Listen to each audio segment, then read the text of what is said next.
नाज़रीन, इस प्रोग्राम में एक दफ़ा फिर आपको खुशामदीद कहते हैं और आप हमें लाइव कॉल्स को जिससे कुछ देर बाद कर सकेंगे। एसएमएस भी आपके आ रहे हैं। इस वक्त हम डिस्कस करेंगे नवाज शरीफ साहब का कल इंटरव्यू किया था सेठी साहब ने और बड़ी मज़े से उनसे बातें की और बहुत से लोगों ने यह कहा कि वो बोलते रहे, सेठी साहब सुनते रहे। अब आज हमने सेठी साहब से पूछना है कि जो बातें नवाज शरीफ साहब ने कही उसके पीछे मतलब क्या है। तो सेठी साहब, आपको हम कुछ 5-6 चीज़ें मैंने निकाली हुई हैं, क्लिप्स हैं उनकी पॉलिसीज़ की, जो उनके बातें थी, तो वो दिखाते हैं और फिर आपसे कमेंट लेते हैं। सबसे पहले जी, इंडिया के मुतालिक जो उन्होंने बात कही कि किस तरह का ताल्लुक होना चाहिए पाकिस्तान का हिंदुस्तान से, वो एक क्लिप देखते हैं और फिर सेठी साहब से बात करते हैं। 1999 में जो हुआ था, वाजपेयी साहब पाकिस्तान आए थे, काश के वो अमल चलता रहता, काश के वो उसमें खलल ना पड़ता, कश्मीर का मसला एक तरफ लग चुका होता और यकीनन वो पाकिस्तान के अवाम की ख्वाहिशात और उमंगों के मुताबिक होता। सेठी साहब वो कहते हैं 99 का जो सिलसिला था, जो उनकी पॉलिसी थी, वाजपेयी साहब आए थे, लाहौर समिट हुआ था, वो चलता रहता, डिरेल ना होता तो हालात ठीक होते। मुनीम, अफसोस की बात यह है कि आपने इस क्लिप को आगे नहीं दिखाया, यहीं रोक दिया। एक्चुअली जो असली बात की थी वो इसके बाद की थी उन्होंने। ये तो कोई ख़ास बात नहीं थी कि पाकिस्तान की अवाम के उम्मीदों के वैसे ही होगा, नहीं। ऐसी जो असली बात उन्होंने ये की थी कि कश्मीर, और आई विश वो हम दिखा सकते कि कश्मीर का जो मसला है वो कश्मीरियों की ख्वाहिश के मुताबिक होगा, जो कि हिंदुस्तान के कश्मीर जो इलाका वहाँ का है उनकी ख्वाहिश के मुताबिक होगा। पहली बात ये नहीं कि प्लेबिसिट होगी। एग्जैक्टली तो उन्होंने, अब प्लेबिसिट था ना कि या हमारी या हिंदुस्तान, ना ना ना ना। अब वो उन्होंने जो बात कही वो ये कहा कि इसको किनारा लग गया होता, और बाद में उन्होंने ये कहा कि हिंदुस्तान की अवाम को भी एक चीज़ एक्सेप्ट करनी पड़ेगी जो उनको एक्सेप्टेबल होगी, और दूसरी वो कि कश्मीर की अवाम। अब दो बातें मैं आपको कहना चाहता हूँ, ये बहुत अहम स्टेटमेंट है, बड़ा अच्छा हुआ कि ये जिक्र आ गया।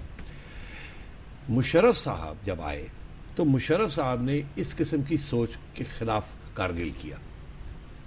फिर 2003-2004 में मुशर्रफ साहब ने भी नवाज शरीफ साहब की सोच इख्तियार की और उन्होंने भी एक अमन का रास्ता खोला हिंदुस्तान के साथ। और मुशर्रफ साहब की भी यही व्यू थी, जब उन्होंने out of the box thinking शुरू की तो उनका भी यही व्यू थी कि कश्मीर की कोई सोल्यूशन ढूंढी जाए जो कि यूएन रेजोल्यूशंस के मुताबिक ना हो, क्योंकि वो किसी को कोई मानने के लिए तैयार नहीं है, वो ना इंडिया ना कश्मीरी।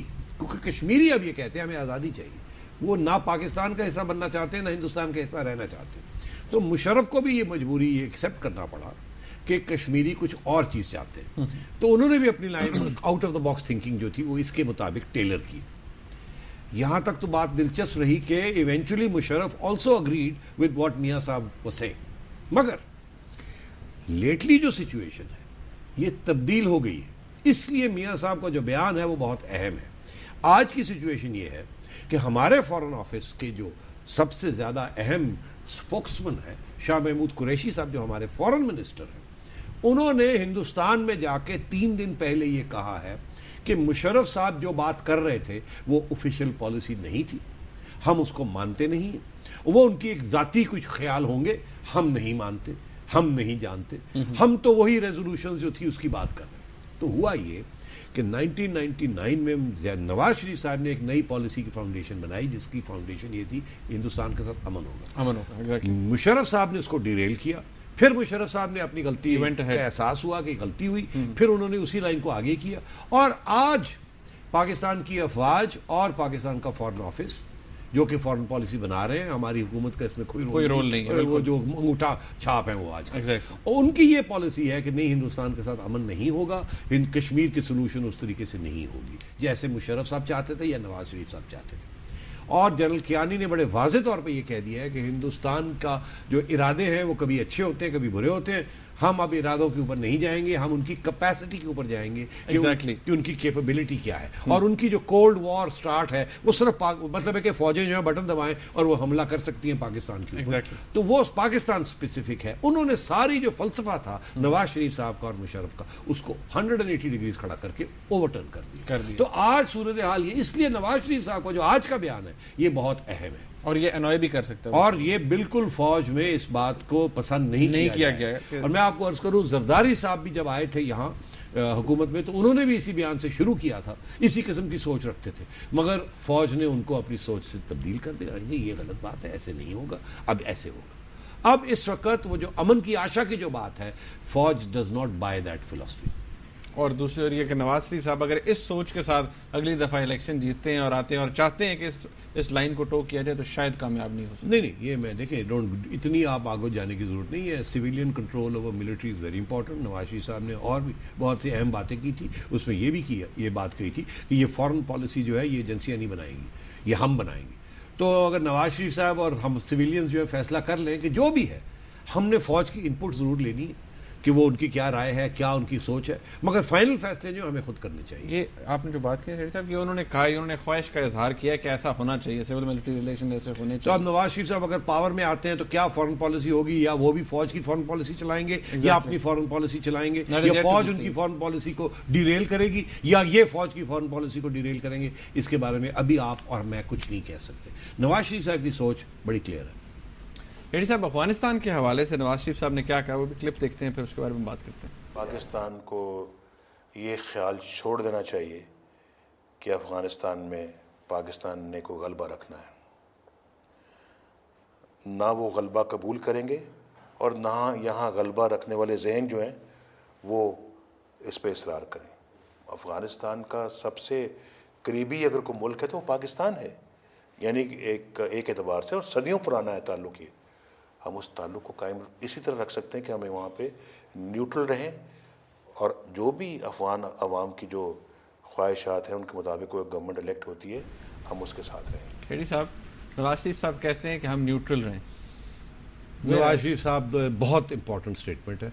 अब मेरा ख्याल है कि इसके ऊपर भी बड़ी सिंपल बात मैं आपको बता दूं कि ये क्यों इंपॉर्टेंट स्टेटमेंट। देखिए, अफगानिस्तान एक ज़माने में प्रो रशिया था और फिर प्रो इंडिया था।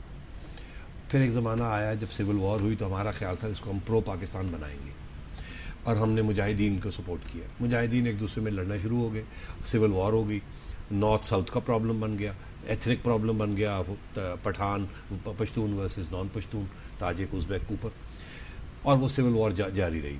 फिर तालिबान आ गए, उन्होंने आके सीज़ किया, हमारी सपोर्ट थी, तालिबान को हमने रिकग्नाइज़ किया।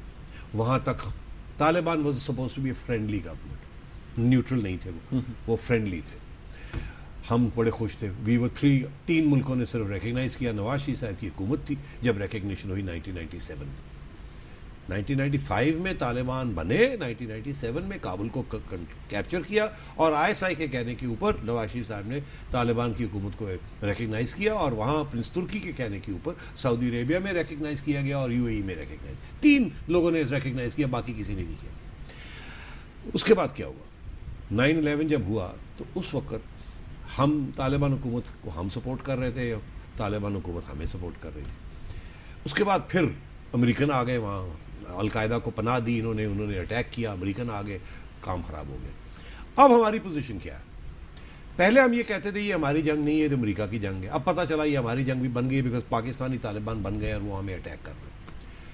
अब सूरत हाल ये है कि अमेरिका वहाँ बैठा हुआ है। क्या न्यूट्रल अफगानिस्तान बन भी सकता है या नहीं बन सकता? रूस, ईरान, इंडिया, चाइना, ये तो रीजनल पावर्स हैं, इनके भी वहाँ इंटरेस्ट हैं, हिस्टोरिकल इंटरेस्ट रहे, क्योंकि नॉर्दर्न अलायंस जो था ताजिक का और उज़्बेक का, उनके तल्लुकात रूस के साथ थे और इंडिया के साथ थे, और ईरान के अपने इंटरेस्ट हैं। तो न्यूट्रल तो वो रह ही नहीं सकता, किसी न किसी तरह वो टिल्ट करेगा। ये एक American assistant secretary of state से कार्ल लिंडरफोर्थ, उन्होंने भी एक मजमून लिखा था कि अफगानिस्तान अगर न्यूट्रल हो जाए तो ये सबको सूट करेगा। हमारे आर्मी चीफ ने एक नई फलसफा अब पेश किया, उन्होंने कहा नहीं, स्टेबल, पीसफुल और फ्रेंडली। ये नहीं कि पाकिस्तान का हिस्सा बन जाए वो, मगर उसका रवैया पाकिस्तान की तरफ दोस्ताना हो, इंक्लिनेशन हो। हाँ, ताकि ये ना हो कि हमारे खिलाफ उसकी सरजमीन इस्तेमाल हो सके या उनकी सिक्योरिटी एजेंसीज हमारे खिलाफ इस्तेमाल हो सके, क्योंकि इंडिया का फुटप्रिंट है। तो उन्होंने अब डिफाइन कर दिया है कि ये न्यूट्रल नहीं, हम नहीं न्यूट्रल अफगानिस्तान मानेंगे। जो भी अफगानिस्तान होगा स्टेबल हो, पीसफुल हो, वहाँ के लोग उसका फैसला करें, मगर उसका रवैया पाकिस्तान की तरफ दोस्ताना हो। तो अगर नवाज शरीफ साहब ये न्यूट्रल कह रहे हैं, मेरा ख्याल है उनको अब ये करेक्शन करनी पड़ेगी कि क्या न्यूट्रल अफगानिस्तान पॉसिबल भी है या नहीं, या अगर उनका मतलब है न्यूट्रल से तो ये उनका ये मतलब है कि हमारी तरफ फ्रेंडली हो, ये ना हो हमारा स्टूज पपेट ना हो, मगर फ्रेंडली। हमारी पॉलिसी जो है that is of seeking soft strategic depth. अब ये देखिए, बेग साहब थे, जनरल बेग थे, उन्होंने ये कहा था, स्ट्रेटेजिक डेप्थ की बात की थी, बड़ी तनकीद हुई, क्या है स्ट्रेटेजिक डेप्थ की, क्या फजूल बात की आप, तो वो भाग गए। उसके बाद बहुत से जर्नैल आए और मुशर्रफ साहब को जब ये कहते थे ना कि जी आप लोग तो स्ट्रेटेजिक डेप्थ ढूंढ रहे हैं, तो बड़ी उनको तकलीफ होती थी, सवाल ही पैदा नहीं होता, बकवास है, we are not interested in strategic depth. Kayani साहब ने आके इसको चेंज कर दिया, उन्होंने कहा नो, स्ट्रेटेजिक डेप्थ की बात नहीं हो रही, सॉफ्ट स्ट्रेटेजिक डेप्थ। सॉफ्ट से उनका यही मुराद है, दोस्ताना। अब सवाल यह है कि कैसे वो होगा। अब जो नई लाइन आ रही है, अगर आप एक सेकंड मुझे और दे दें, वो यही है कि जो रास्ता है काबुल का, वो इस्लामाबाद के जरिए जाएगा, वो डायरेक्ट रास्ता नहीं है। अमेरिका को ये समझाने की कोशिश की जा रही है, और शायद उनको समझ भी आ गई है इस बात की। नाज़रीन, यहाँ पर एक ब्रेक लेते हैं, हमारे साथ रहिएगा।